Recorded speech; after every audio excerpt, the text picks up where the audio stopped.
വചനമൊഴി July 31. വചനഭാഗം 1 കോറിന്തോസ് 14:13-19, യോഹന്നാന്റെ സുവിശേഷം 8:48-59. വിശുദ്ധ യോഹന്നാൻ അറിയിച്ച നമ്മുടെ കർത്താവ് ഈശോ മിശിഹായുടെ പരിശുദ്ധ സുവിശേഷം. യഹൂദർ ഈശോയോട് മറുപടി പറഞ്ഞു, നീ ഒരു സമരിയാക്കാരനാണെന്നും നിന്നിൽ പിശാചുണ്ടെന്നും ഞങ്ങൾ പറയുന്നത് ശരിയല്ലേ? ഈശോ മറുപടി പറഞ്ഞു, എനിക്ക് പിശാചില്ല. ഞാൻ എൻ്റെ പിതാവിനെ ബഹുമാനിക്കുന്നു, നിങ്ങളാകട്ടെ എന്നെ അപമാനിക്കുന്നു. ഞാൻ എൻ്റെ മഹത്വം അന്വേഷിക്കുന്നില്ല, അത് അന്വേഷിക്കുന്നവനും വിധികർത്താവുമായ ഒരുവനുണ്ട്.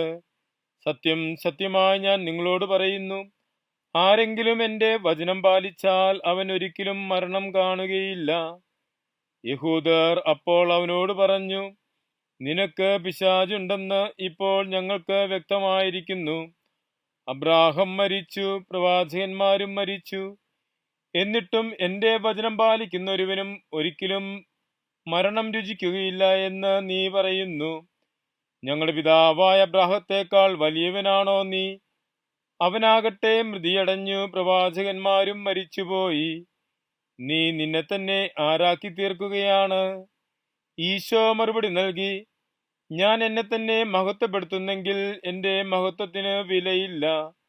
എന്നാൽ നിങ്ങളുടെ ദൈവമെന്ന് നിങ്ങൾ പറയുന്ന എൻ്റെ പിതാവാണ് എന്നെ മഹത്വപ്പെടുത്തുന്നത്. എന്നാൽ നിങ്ങൾ അവിടുത്തെ അറിഞ്ഞിട്ടില്ല, ഞാനോ അവിടുത്തെ അറിയുന്നു. ഞാൻ അവിടുത്തെ അറിയുന്നില്ല എന്ന് പറയുന്നെങ്കിൽ ഞാനും നിങ്ങളെപ്പോലെ നുണയനാകും. എന്നാൽ ഞാൻ അവിടുത്തെ അറിയുകയും അവിടുത്തെ വചനം പാലിക്കുകയും ചെയ്യുന്നു. എൻ്റെ ദിവസം കാണാമെന്നതിൽ നിങ്ങളുടെ പിതാവായ അബ്രാഹം ആനന്ദിച്ചു. അവനത് കാണുകയും സന്തോഷിക്കുകയും ചെയ്തു. അപ്പോൾ യഹൂദർ അവനോട് പറഞ്ഞു, നിനക്ക് ഇനിയും 50 വയസ്സായിട്ടില്ല, എന്നിട്ടും നീ അബ്രാഹത്തെ കണ്ടെന്നോ? ഈശോ അവരോട് പറഞ്ഞു, സത്യം സത്യമായി ഞാൻ നിങ്ങളോട് പറയുന്നു, അബ്രാഹം ഉണ്ടാകുന്നതിനു മുൻപ് ഞാനുണ്ട്. അപ്പോൾ അവർ അവനെ എറിയാൻ കല്ലുകൾ എടുത്തു. എന്നാൽ ഈശോ അവരിൽ നിന്നു മറഞ്ഞ് ദൈവാലയത്തിൽ നിന്ന് പുറത്തുപോയി. ഈശോയിൽ സ്നേഹമുള്ളവരെ, വിശുദ്ധ യോഹന്നാന്റെ സുവിശേഷത്തിൽ പല ഭാഗങ്ങളിൽ ഈശോയും യഹൂദരും തമ്മിലുള്ള ചോദ്യോത്തരങ്ങളും വാദപ്രതിവാദങ്ങളും ഒക്കെ നാം കാണുന്നുണ്ട്. ഈശോയെ യഹൂദന്മാർ സമരിയാക്കാരനാണെന്നും പിശാചുബാധിതനാണെന്നുമാണ് പറയുന്നത്. പിശാചുബാധിതനെയും സമരിയാക്കാരെയും ഒക്കെ ഒരുപോലെയാണ് യഹൂദർ കണ്ടിരുന്നത്. അപ്രകാരമുള്ള സമരിയാക്കാരോട് പോലും സ്നേഹം കാണിക്കുകയും സമരിയാക്കാരുടെ പട്ടണത്തിലൂടെ പോവുകയും സമരിയാക്കാരെ തന്റെ ഉപമയിലെ നല്ല കഥാപാത്രങ്ങളാക്കുകയും ചെയ്യുന്ന ഈശോയെയാണ് നാം സുവിശേഷത്തിൽ കാണുന്നത്. യഹൂദന്മാരുടെ ജീവിത ശൈലിയിൽ നിന്നും ആചാരങ്ങളിൽ നിന്നും വ്യത്യസ്തമായൊരു ജീവിത ശൈലി ജീവിക്കുന്ന ഈശോയെ സുവിശേഷത്തിൽ നമുക്ക് കാണാം. യഹൂദന്മാർ ഈശോയെ കേവലം മാനുഷികമായി കാണുമ്പോൾ ഈശോ തന്നെ വെളിപ്പെടുത്തുന്നത് യഹൂദന്മാർ ദൈവമെന്ന് വിളിക്കുന്ന പിതാവിന്റെ പുത്രനായിട്ടാണ്. താൻ ദൈവത്താൽ അയക്കപ്പെട്ടവനും ദൈവത്തിന്റെ പുത്രനുമാണ് എന്ന് ഈശോ വളരെ വ്യക്തമായി വചനത്തിലൂടെ പറയുകയാണ്. അതുകൊണ്ട് തന്നെ ഈശോ മിശിഹായുടെ സാന്നിധ്യം അബ്രാഹത്തിനു മുൻപേയുണ്ട്.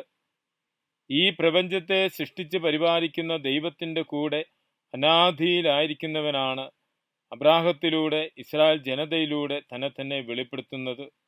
അങ്ങനെ ദൈവിക വെളിപാടുകളുടെ എല്ലാം ഏക സ്രോതസ്സായ മിശിഹായാണ് സുവിശേഷത്തിലൂടെ സംസാരിക്കുന്നത്. ഈശോ മിശിഹായുടെ മഹത്വം ദൈവത്തിന്റെ മഹത്വമാണ്. യഹൂദർ ദൈവമെന്ന് വിളിക്കുന്ന പിതാവിനാൽ മഹത്വപ്പെടുത്തപ്പെട്ടവനാണ്. പിതാവിന്റെ മഹത്വത്തിൽ പങ്കാളിയാകുന്നവനാണ് ഈശോ മിശിഹ. പിതാവിനോടൊപ്പം എന്നും ആരാധിക്കപ്പെടുകയും സ്തുതിക്കപ്പെടുകയും ചെയ്യുന്ന ദൈവത്തിന്റെ വചനം തന്നെയായ